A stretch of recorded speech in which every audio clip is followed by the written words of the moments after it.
Okay, so this table saw is set up with a special setup to do our box cuts. We call it a box joiner, but it's just a table saw. And what it has is it has a dado stack in it. And all a dado stack is a series of small blades that are stacked together to make a wider cut. Okay? So in this case, we're trying to make this wide cut here. It's a 1/2 inch so that we can make box joints for our drawers. So when you put them in, they just go in here. We make the cuts right through here. This is the guard. Okay? And the jig is set up so you can't cut it without the jig. And so it's always in place. And the guard's always in place. So the only danger in this, there's 2 things that you need to watch for. Number 1, don't reach your finger down in here. It's hard to get your finger in there in the first place. You'd have to be intentionally cutting yourself. Don't pull it way back so that the blade's exposed and then stick your hand in the blade.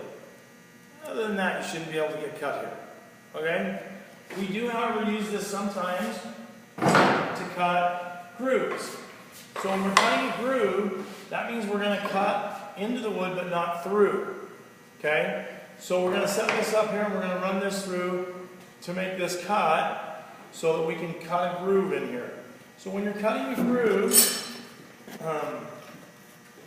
and I didn't mention this on the table saw, but I need to, any cut that you're making that's less than 4 inches on the table saw, you need to have a push stick.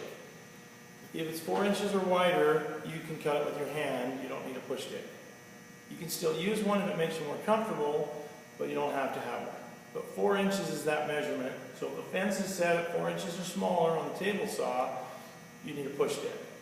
So on this saw, it's important for you to recognize where the cutting path is so that your hand doesn't get into the cutting path, period. Okay? You always want to keep your hand to the side of the cutting path. If you need pressure down on something, okay, you want to use a push stick or a push paddle. Okay, so the one that Idiot Boy used, that white one, is a pretty good one to use here. Because even if it falls into here, the blade's not high enough to cut through it. If it kicked it through, it's not going to be able to draw your hand into it. So that one works good because it holds the wood down. What you don't want to do is put your hand over the top of this wood and start running it through. Because if it does kick back, it will disappear out from under your hand, and your hand will drop into this blade, and then your hand will disappear. And this is a wide blade. This one here is only a 1/4 inch, but usually it's set up to be a 1/2 inch, and it will just cut a 1/2 inch swath through your hand. Okay? So you never put pressure over the top of the blade when you're using a dado stack. So when I first went into cabinetry, we had a guy who worked there that all he had left were 2 thumbs. And he had run his boards through there and it had kicked out and hit his hands and drawn both hands, or one hand. The other hand was okay. The one hand through and cut off all 4 fingers. And they couldn't sew them back on because it cut a wide swath through them. There was no way to reattach them. So he lost all 4 of his fingers in 3 seconds or less.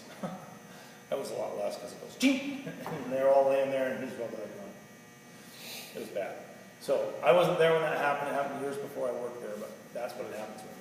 So when you're running this through here, it's totally okay to have your hand next to the blade here and apply pressure down right next to the blade. Just don't put your hand over the top of the blade.